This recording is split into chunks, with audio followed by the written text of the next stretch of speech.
As 2018 draws to a close, I thought it was an opportune time to sit down with my partner Frank Lopalato and talk about some of the insights and reflections that he's seen from 2018 in the Canberra Restructuring Recovery market. So Frank, what are some of the insights and observations from 2018 for you?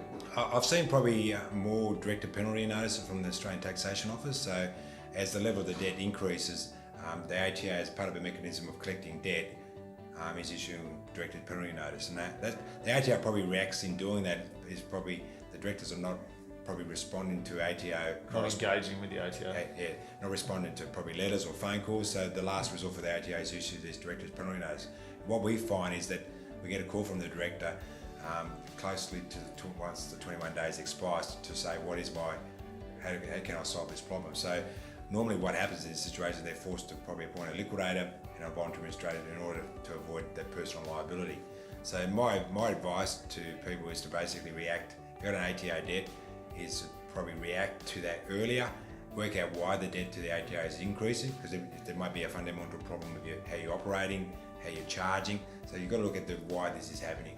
Yep. The other point of discussion that I'm finding is, particularly with individuals, is the 1 year bankruptcy. Yep.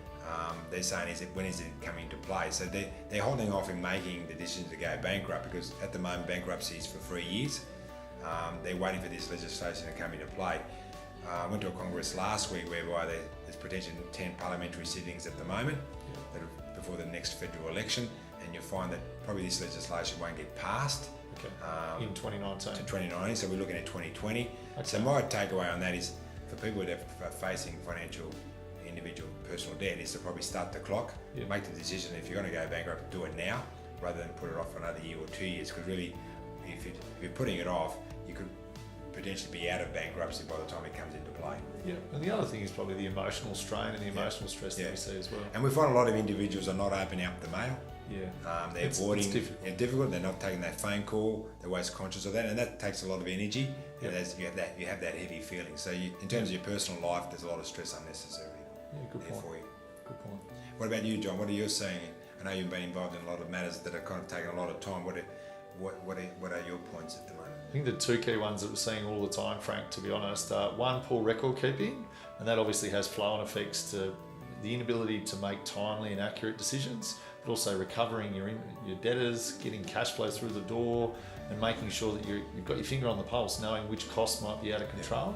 So certainly accurate record keeping is a critical one. I think the other one is the prevalence of directors and shareholders disputes, to be honest. So in the last 12 months, I've certainly seen a lot of quite successful businesses resulting in significant directors and shareholders disputes with significant legal fees and disputes and strain that comes with that as well.